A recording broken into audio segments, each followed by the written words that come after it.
बच्चापन खेलने में गया, जवानी हुई, ऐसा लगता है जीवन का परम लाभ है, ब्याह आदि हुआ, घर गृहस्थी भोगी, बच्चे हुए, उनकी पढ़ाई लिखाई, ब्याह, मृत्यु आ गई, हाथ कुछ नहीं लगा। जिस खोज के लिए आए थे उसको हम भूल गए। माया ने कैसा जाल फैलाया, हमें लगा अब यही सत्य है। बोले अब सब कुछ हो गया, ब्याह भी बच्चों को हो गया, अब सब काम हो गए, बैंक बैलेंस भी है, अब तो बढ़िया। लेकिन जिस कार्य के लिए आए थे वो तो शुरुआत भी नहीं की, फिर मरे, फिर वही जन्म, फिर वही बात शुरू। कब से शुरू है? तो हमारा लक्ष्य क्या है? भगवत प्राप्ति, प्रभु में तन्मय हो जाना, शरीर का राग भोगों का राग छूट जाना। ये लक्ष्य नहीं बना रहे, भटकते चले जा रहे। कोई भाग्यशाली सत्संग के प्रभाव से अपने लक्ष्य को दृढ़ कर पाता है। ये विशेषता से बात समझ लो, चाहे प्रलय हो चाहे महाप्रलय हो, भगवान के सिवा तुम्हें विश्राम मिलने वाला नहीं। प्रलय हुआ ब्रह्मा में समिट गए, महाप्रलय हुआ ब्रह्मा सहित प्रकृति में, प्रकृति परमात्मा में। फिर समय आया, फिर प्रकृति से ब्रह्मा, ब्रह्मा से संपूर्ण सृष्टि। ब्रह्म मूल प्रकृति, त्रिगुणात्मिका प्रकृति, महातत्व अहंकार, सृजन प्रारंभ, फिर लय उल्टी रीत। कब तक ये चलता रहेगा? आप थकते नहीं है सोचकर, बार बार जन्म, बार बार मरण, बार बार भोग, बार बार चाह, मलिन हृदय, इसलिए नहीं थकते हो। नहीं तो सोच के तुम भयभीत हो जाओगे, और भयभीत होना बहुत अच्छा है।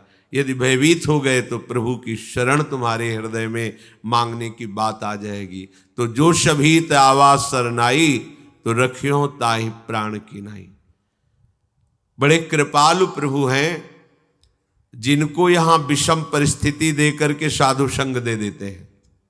बड़ी कृपा समझो, जिनकी सारी अनुकूलताओं को नष्ट कर देते हैं और एक मार्ग बना देते हैं। चलो अब तो एक ही मात्र उपाय है, संतों के पास बैठे, उनकी बात सुने, फिर हम समझें कि हमारा लक्ष्य क्या है। अब तो हमारा कोई नहीं रहा, ये सबसे बड़ी कृपा होती है। जब किसी पर एक कृपा होती तो चूंकि सन्मुखता ना होने के कारण फिर वो भगवान को भी कोसता हुआ उन्हीं विषयों की प्राप्ति के लिए असत मार्ग का आचरण लेता है, चोरी, हिंसा, बलात्कार आदि आदि। बड़ा विचित्र खेल। भगवान कृपा करते हैं, वो उस कृपा को ठुकराकर असत मार्ग ले लेता है। जीवन के विभिन्न स्तरों पर हम न जाने कितने कितने स्वांग करते चले आ रहे हैं। बस एक ही लक्ष्य था सब स्वांगों का, कि मैं निहाल हो जाऊं, निष्काम हो जाऊं, आनंदित हो जाऊं। पर किसी भी स्वांग से मुझे ये बात प्राप्त नहीं हुई। बार बार थोड़ा सा सुख और महान दुख यही भोगते चले आए। दुख का परिणाम भोगते हुए सुख की लालसा में जीवन भगवत विस्मृति के गर्भ में गिर गया। एक एक शब्द, सुख की लालसा में भोग रहे हैं दुख, और प्रभु की स्मृति, प्रभु का भजन त्याग दिए हैं। हमें यह नहीं पता चल रहा कि जो हमारी लालसा है वो केवल भजन से पूर्ण होगी। नए नए भोगों की चाह, नए नए आभावों का हृदय में दुख ज्यों का त्यों बना हुआ है। पता नहीं कैसी माया है। मन में आता है कि यदि इतना हमारे पास सुख सुविधा होती तो हम बहुत सुखी हो जाते।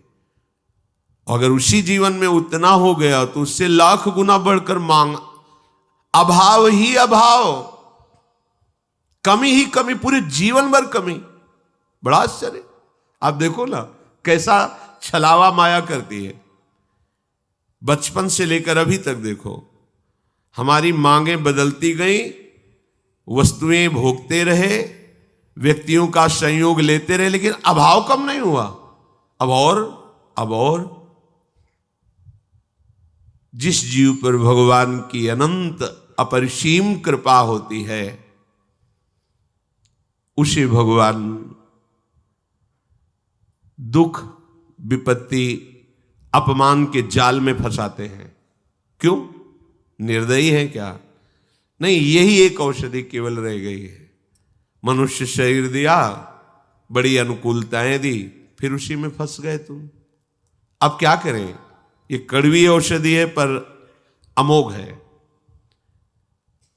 चाहे जितना उछल कूद मचाओ, कृपा समुद्र प्रभु ने अब तुम पर कृपा कर दी, अब तुमको भजन करना ही पड़ेगा। तुम्हारे लिए अब कोई रास्ता नहीं। एक बार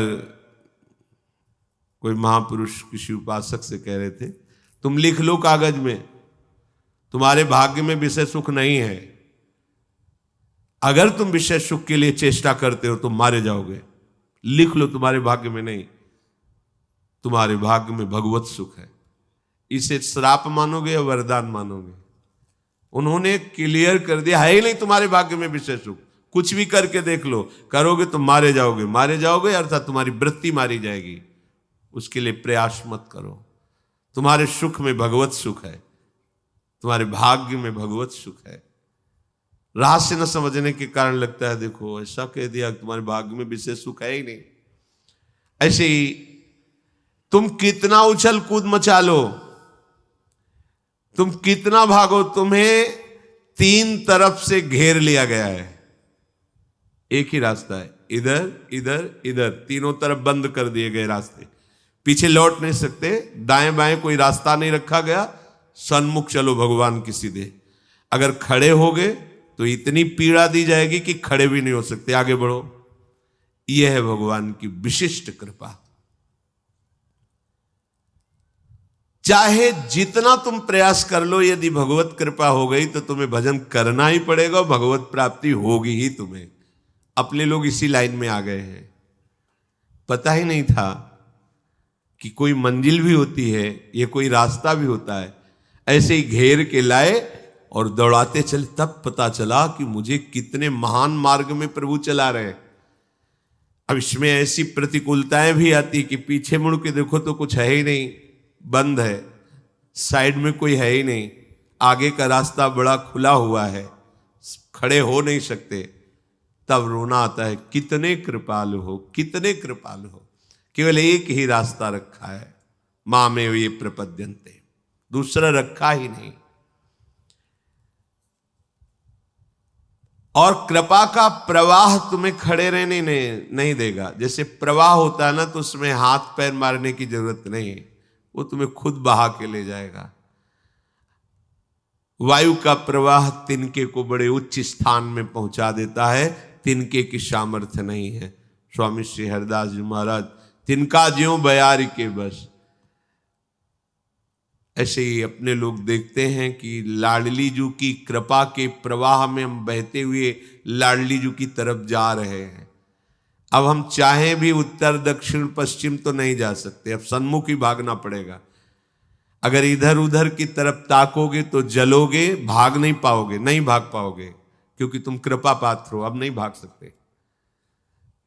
उपद्रवी बच्चे हैं, अगर जरा सी छूट मिल जाए तो घर के बाहर खेलने के लिए राजी, वो खिलाड़ी खड़े हैं, काम क्रोध लोभ मोह इशारा कर रहे हैं आ जाओ, पर मैया इतनी बलवान है कि वैसे कलाई पकड़े हुए नहीं, उधर देखना भी नहीं है। ऐसी कृपा रूपी मां, प्रियालाल की कृपा रूपी मां हमें ऐसे पकड़े हुए है। सच्ची मानिए, प्रतिपल ये अनुभव हो रहा है कि उनकी कृपा कितनी अहेतुकी है और कितनी समर्थ है। जो हमें महान पीड़ा देने वाले वो मुस्कुरा के बुला रहे हैं, हमें लगता है इनके साथ खेलने में बड़ा आनंद है, पर वो कृपा करके ऐसे पकड़े हुए, नहीं आनंद नहीं, वो आग है, उसमें जाओगे तो जल जाओगे, नष्ट हो जाओगे, और घसीट कर कृपा हमें लिए जा रही।